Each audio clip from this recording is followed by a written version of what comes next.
había pasado a la otra orilla del mar de Galilea y allá había hecho un milagro glorioso.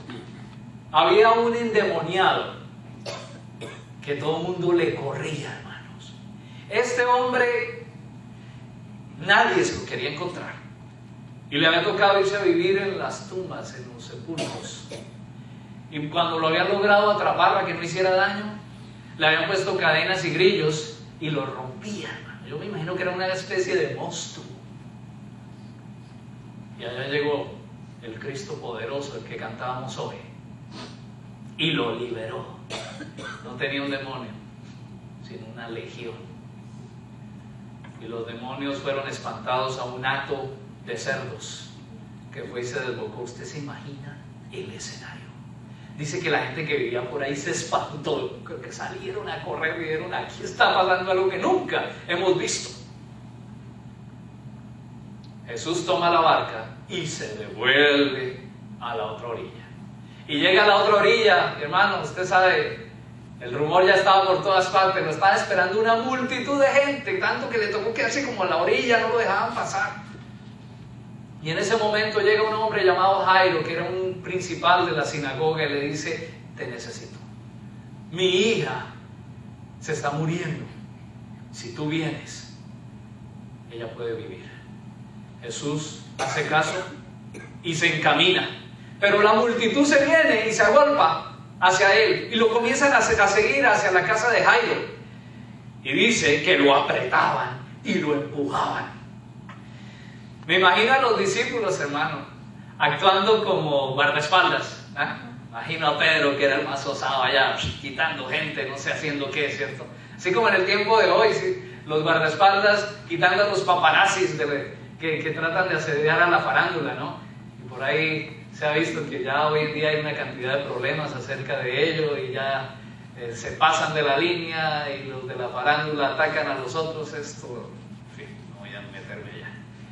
Pero me imagino a los discípulos ahí salvaguardándolo y quitando a la gente. Imagínese la escena, imagínese, métase en la escena.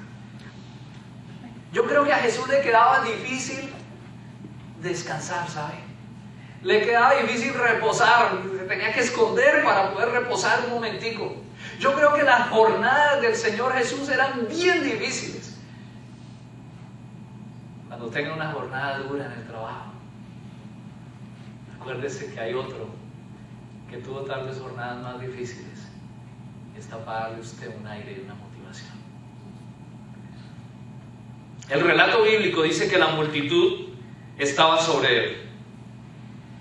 El relato bíblico dice que había una multitud necesitada de atención. Entre esa multitud había una mujer con un gran padecimiento. Padecía de flujo continuo de sangre desde hacía 12 años, hermanos. Después de gastar todo lo que tenía, yendo a diferentes médicos, esos médicos me imagino que le formularon tratamientos que no hicieron más que hacerla sufrir, así dice la palabra. Padeció en manos de muchos médicos hasta que perdió todo lo que tenía. Y en vez de mejorar, empeoró. Usted se puede imaginar la situación de esta mujer. Una mujer que tal vez, pues, obviamente, a raíz de su problema se sentía impura, tal vez sucia. Una mujer que no se podía dedicar a cualquier trabajo, tenía limitaciones. No sé en qué podía trabajar esta mujer. Me imagino que no podía visitar muchos eventos sociales. Hoy en día, pues, la mujer se puede cuidar más en ello. Pero en aquel tiempo yo no sé cómo era la cuestión. Hablábamos de una sociedad que en aquel tiempo ponía el dedo y asociaban ciertas enfermedades, ciertas cosas con pecado. Y yo creo que la tenían negada.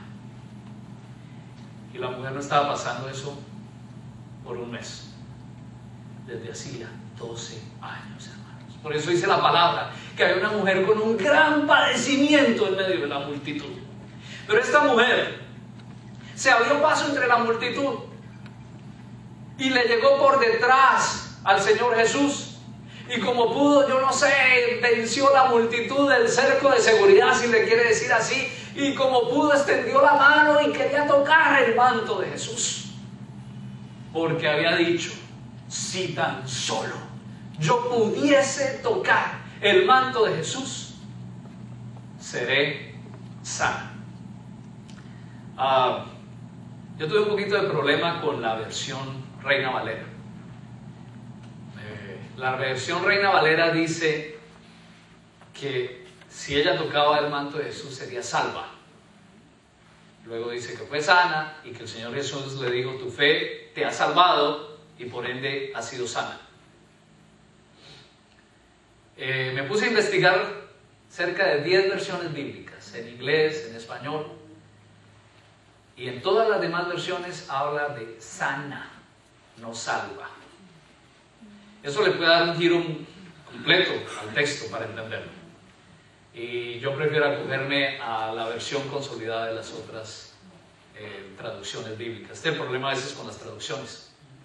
Y yo quiero entender que la mujer pensó dentro de sí, si toco el manto de Jesús seré sana.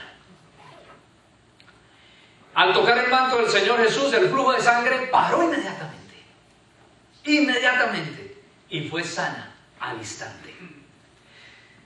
Sin embargo, hermanos, ¿sabe qué?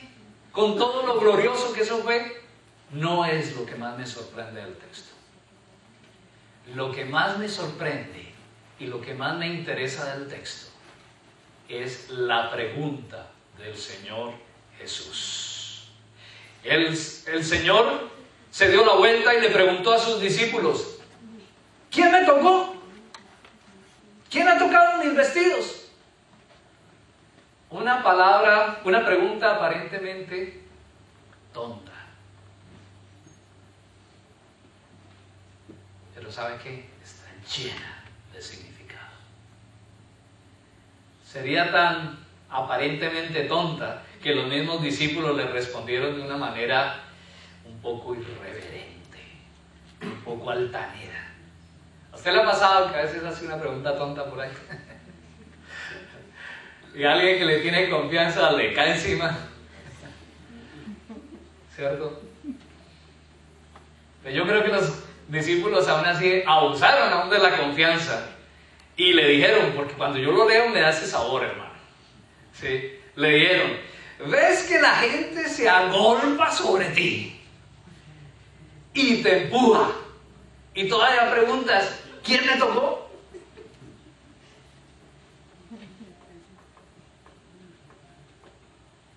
Yo creo que el relato bíblico no lo menciona, pero yo creo que en ese momentico se dio un diálogo, hermanos.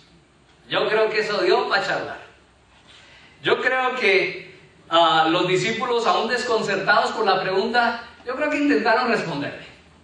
Dijeron que, tal vez entre muchas posibles respuestas, le dijeron, a ver, Señor Jesús, tal vez te refieres al ciego de la capa roja que venía por el lado derecho.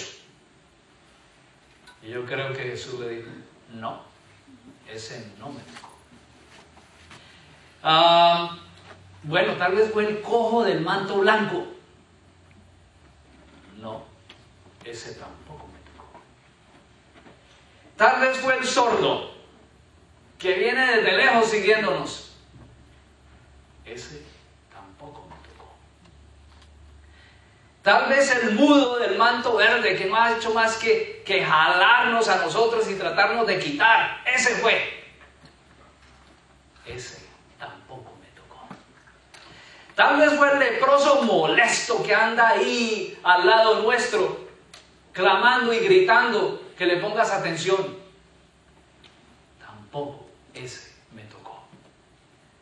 Tal vez fue la viuda desconsolada que viene llorando al lado nuestro, persiguiéndote desde la orilla del mar de Galilea. Ella tampoco me tocó. Tal vez fue ese otro endemoniado que escuchó lo que sucedió al otro lado de la orilla y ha venido para que tú hagas lo mismo con él.